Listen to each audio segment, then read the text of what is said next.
apply for this. I didn't know I was being considered. I just got a phone call one morning. It was actually a voicemail. And I answered my voicemail, just listening in the morning as you do, just to see if anyone important has called. And I got a voicemail that said, "Hello, Brandon Sanderson. This is Harriet McDougal, Robert Jordan's widow. Would you please call me back? There's something I want to talk to you about." And that's how I heard. It took me forever to get a hold of her, and she said, "Well, I just want to know if you would be interested in completing my husband's work, The Wheel of Time." That's how it happened. It is really weird, okay?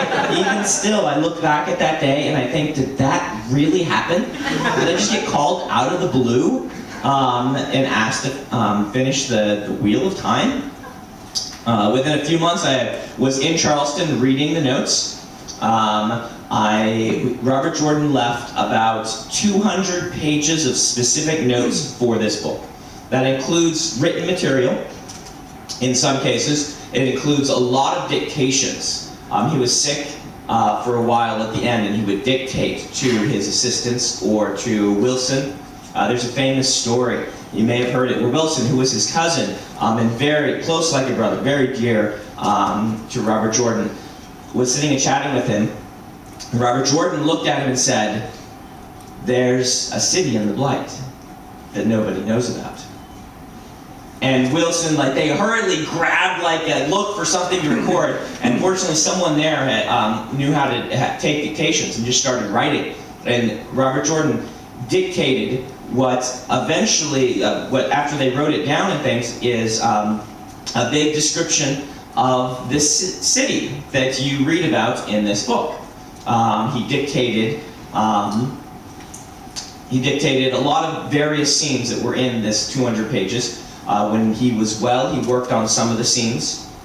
Some of them were actually written by him, others he talked about. Anyway, there were this 200 pages.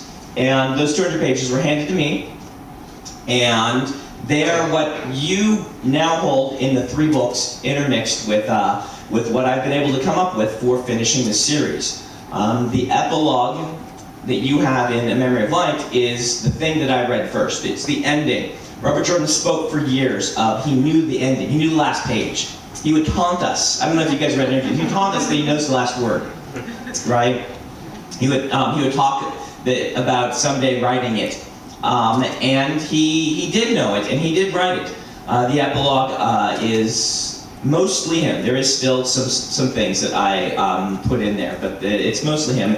If you ask me later, I can talk a little bit more about what was me in that. I try to stay away too much from in large groups talking about what was me and what was Robert Jordan, since I don't want it to spoil anything, and I don't want you, when you're reading, to be focusing on, is this writing here Robert Jordan? Is this writing here Brandon Sanderson? But now that the series is done, I'm free to speak a little bit more on what was me and what was him. But yeah, it's been a 5-year journey. It's really weird for me to consider. My first book came out in 2005.